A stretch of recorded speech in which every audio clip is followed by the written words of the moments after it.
बचपन से मुझे ईश्वर की खोज का बहुत एक शौक था, एक जुनून था कि सच में ईश्वर क्या है। हमें बचपन से ऐसे सिखाया गया है कि ईश्वर निर्गुण है, निराकार है, एक है, अनादि है, अनंत है, जिसका जन्म नहीं हुआ, जिसका अंत भी नहीं होगा। लेकिन जैसे हम बड़े होते हैं तो ये संकल्पनाएं कुछ हमारे सामने अलग तरीके से पेश की जाती है।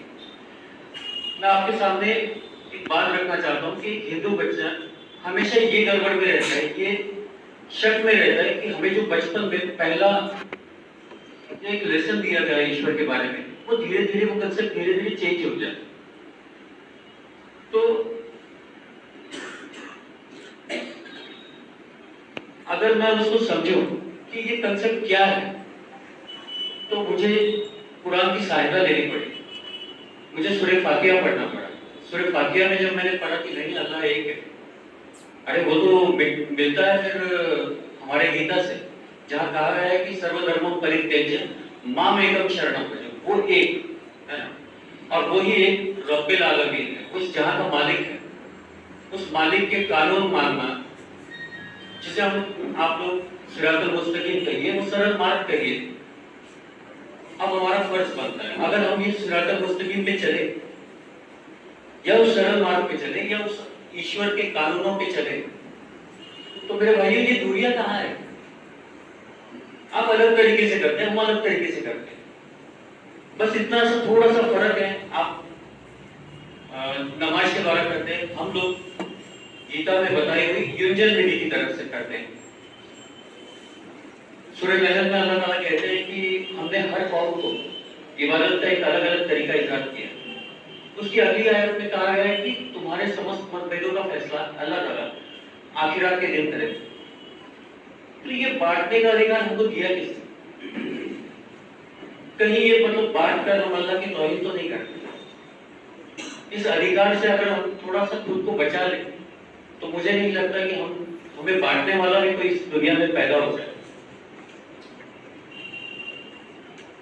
इस दुनिया में जैसे कि मोहम्मद साहब ने बताया, मौलाना साहब ने बोले कि सुकून, सच्चाई, इसकी खोज में हम लोग आजकल पागल हुए जा रहे हैं। जो कुछ इस तरह से था, सुखाता सर्वभूतानां मता सर्वाः प्रवृत्तयः सुखम च विना धर्म तस्मात् धर्म परो भवेत्। इस दुनिया में हर कोई सुख के पीछे दौड़ रहा है। अगर सुख की प्राप्ति करना है तो मनुष्य को नित्य ही धर्मपरायण होना चाहिए, धर्म के ऊपर चलना चाहिए, सिरातुल मुस्तकीम पे चलना चाहिए, दीन के हिसाब से चलना चाहिए। अब जैसे मैंने ये पढ़ा, मेरे दिमाग में एक दूसरा सवाल खड़ा हो गया, अब धर्म क्या है, ये दीन क्या है?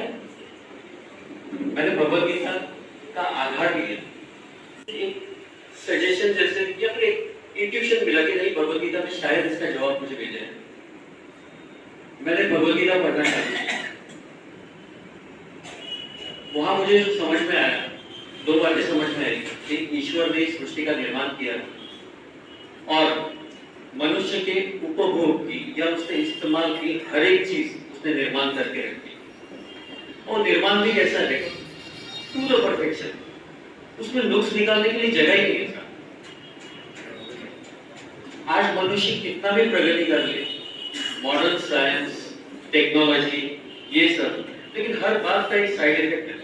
मैंने सर को काफी बार इस बारे में बात करते हुए सुना है, ये टेक्नोलॉजी जो नई नई आई है, ये अपने साथ कुछ न कुछ साइड इफेक्ट लेके आई, और ये साइड इफेक्ट है वो आराम का, और जिसको हम प्रलय बोलेंगे, जिसको हम